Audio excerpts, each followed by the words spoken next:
Hi, I'm Marianne, and today I'm going to make a video showing you how to make a face mask. I'm going to focus on the pleats, but I figured I might as well start. This is a pleated face mask with elastic. I have a full tutorial on my blog. You can look at the link down below. So first, I'm just attaching the elastic so that it stays in place. I suppose you could skip this, but I find it a lot less stressful to just take the time to do it. One side done.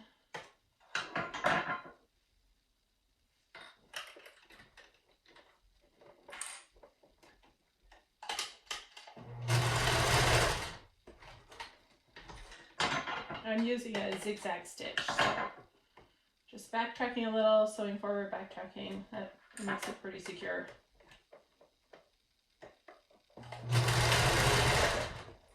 Another reason to do this first is since these are reusable masks that are going to be worn over and over and washed, then you want to make sure the elastic doesn't come undone.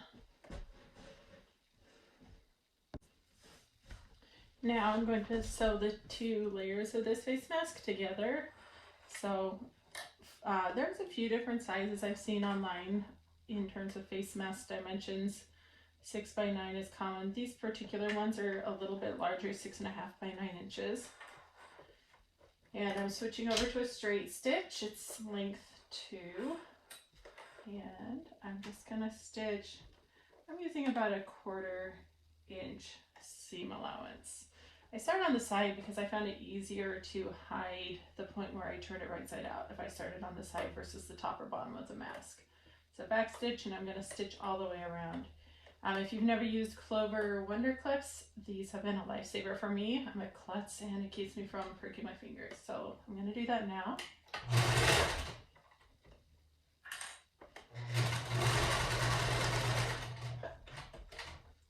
Pause with the needle down, pivot at the corners.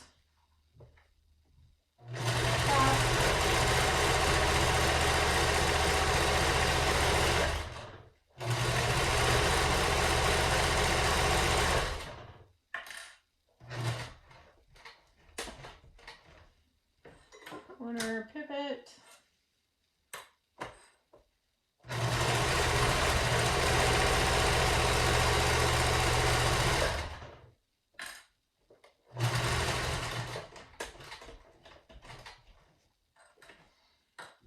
Corner pivot again.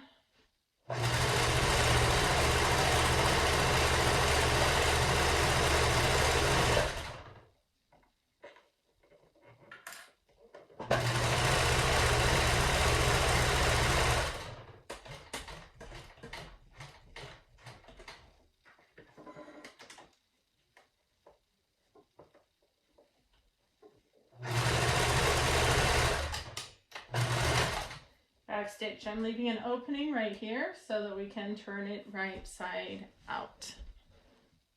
Now I'm just going to trim my corners really quickly. Just cut the diagonal on each of the 4 corners.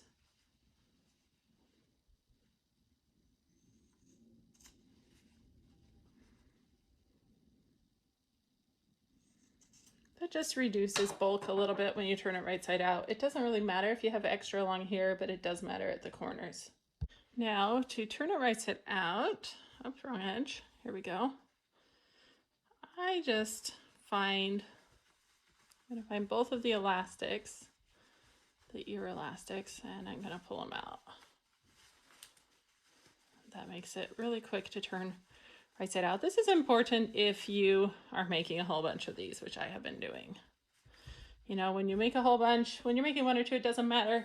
When you make a whole bunch, those little shortcuts really add up. And here you could press it before stitching. I'm not going to skip, and you could also stitch this closed. We're not going to do that. We're going to top stitch around as another time saver.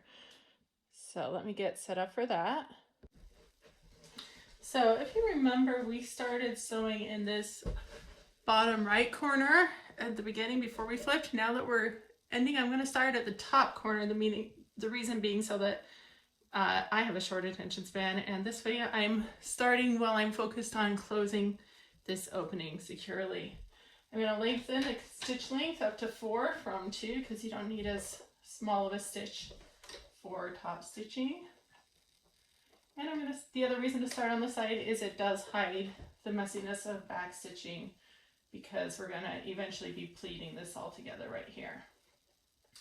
So let's stitch around.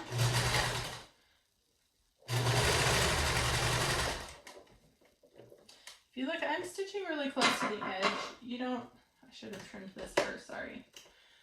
You don't have to stitch that close. You want to stitch pretty close because, well, I think it looks tidier if you catch the seam allowance in the top stitch. And this way it's just easy. And the closer you stitch to the edge, as long as you're staying steady, I find it easier.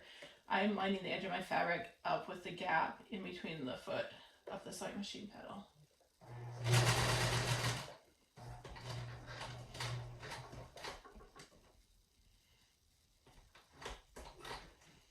Now, I'm what you call a good enough sewer, so you will notice that my corners aren't perfectly turned. I let them be imperfect on these. They're face masks, they're utilitarian, they aren't high fashion, it's not, a wedding dress or even a child's precious toy. And like I said, I'm making a bunch, so that's a time saver I'm willing to do. As I go, since I didn't pin in advance, I am kind of making sure that I'm staying close to the seam, because what can happen is you can end up, going too far in because the fabric kind of wants to turn inwards at the seam line. So I'm just I might occasionally stop to stretch it back out where it belongs.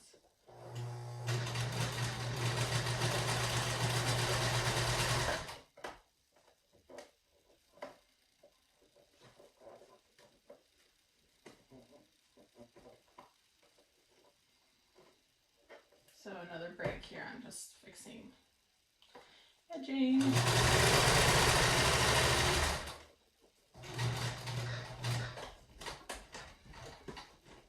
You might have noticed that my sewing machine is really loud because it really is one of the loudest ones I've used.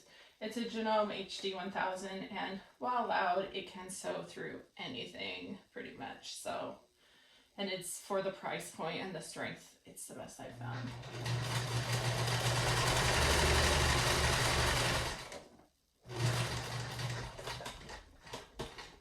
So I use the, what do you call that? The thing on the end of your right side of your sewing machine. This is terrible. I turn the knob towards me to round the corner sometimes because since I'm stitching so close to the edge, it's easy to lose control. So when I'm turning corners, I'll just stitch forward manually by turning this dial towards myself.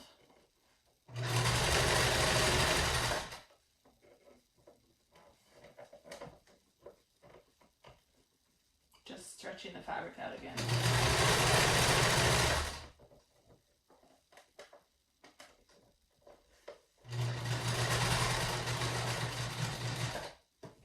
This is where I'm switching. I'm going to go manual just for these couple of stitches.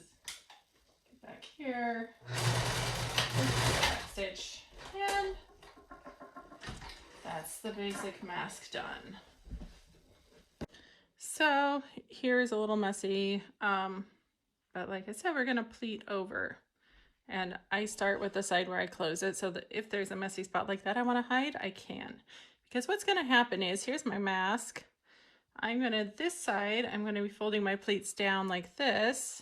And then when I flip around this way, because I flipped it, for the pleats to face the same direction, I'm folding up. Now, I sew pleats in a particular order because I find that it saves a lot of time. I'm right-handed, sewing right-handed, so I sew the top and the bottom and then the middle. What I found doing this is that I have a lot more control over my sewing machine, and I can just stay on the thick fabric instead of having to move from thick to thin. And it also avoids, when I first started, I was getting this mistake. Here's an early mask I made. And I would pin them and then they kind of like come out while I was sewing. And this is wearable, it's just not ideal. And it's not gonna give you as good of a fit as a mask that has These have all been worn and thrown in the washer, so now they need to be ironed. But see, this is my new technique, and see how the pleats are right next to each other. And that then gives a much better mask fit, and it pulls it in against your cheek so that it doesn't gape out, because the point of a mask is to keep your air in and other people's air out, and if it's gaping, it's not working.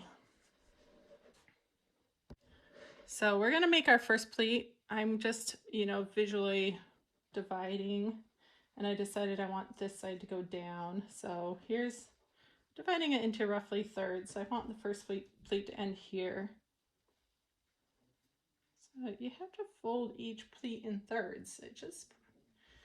This is what people don't realize. By the time you're stitching a pleat, you sew it into thirds.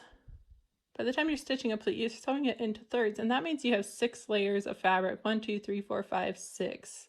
Which is why people who are first starting off sewing face masks often end up breaking needles. So I just kind of pinched that first pleat in place.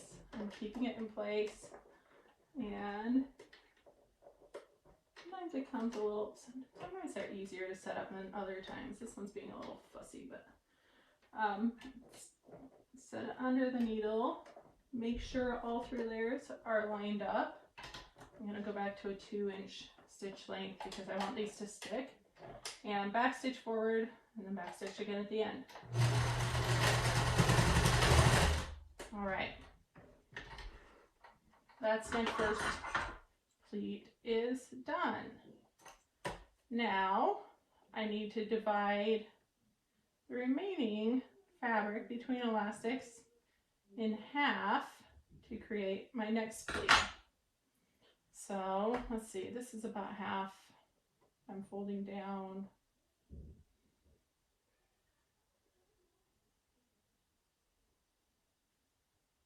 There we go.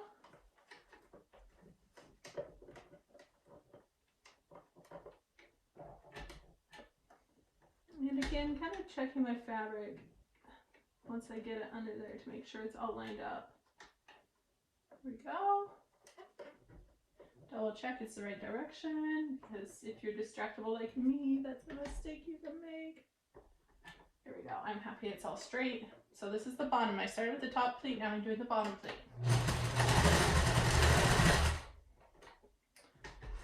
There we go. That's 2 pleats done. Now, I just have this bit of fabric in the middle. I'm just using the remaining fabric, folding it into thirds. Here's my final pleat. The beauty of this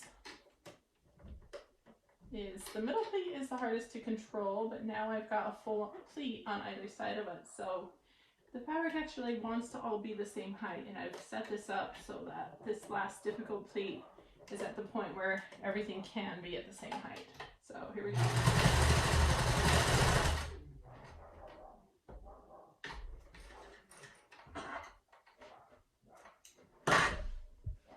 And there you have it, 3 pleats. I'm going to trim threads and do the same on the other side. Now, because I stitched the pleats on this side facing down, when I flip, it means that my top pleat over here needs to be facing up. So again, I'm going to subdivide my fabric into thirds, fold my first pleat, which again this time needs to face upwards. There we go. And you can double check, see how it's a nice straight pleat line there. That's what we want. Position it under the foot, the presser foot, and stitch it up.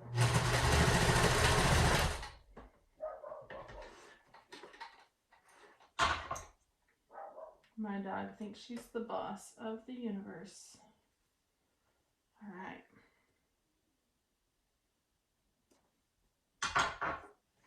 1 pleat done.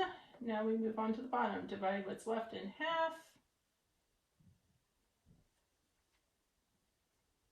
Set it up like this. Check that all the layers are lined up. There we go.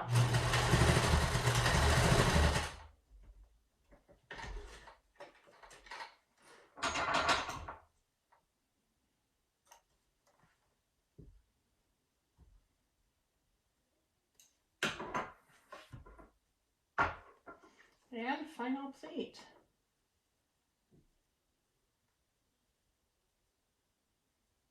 This is what we want. See how they're all nice and snug together? That's what you want for a nicely fitted pleated face mask.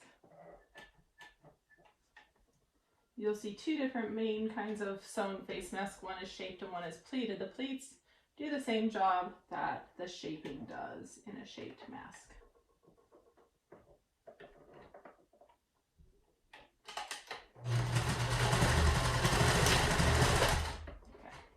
I overstitched.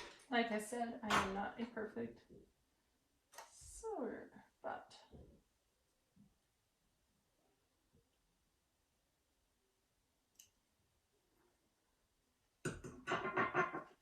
there you have. So here we have our finished face mask.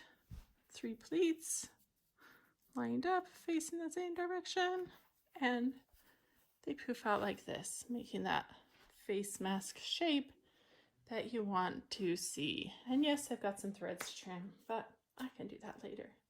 Hope this helps. Bye.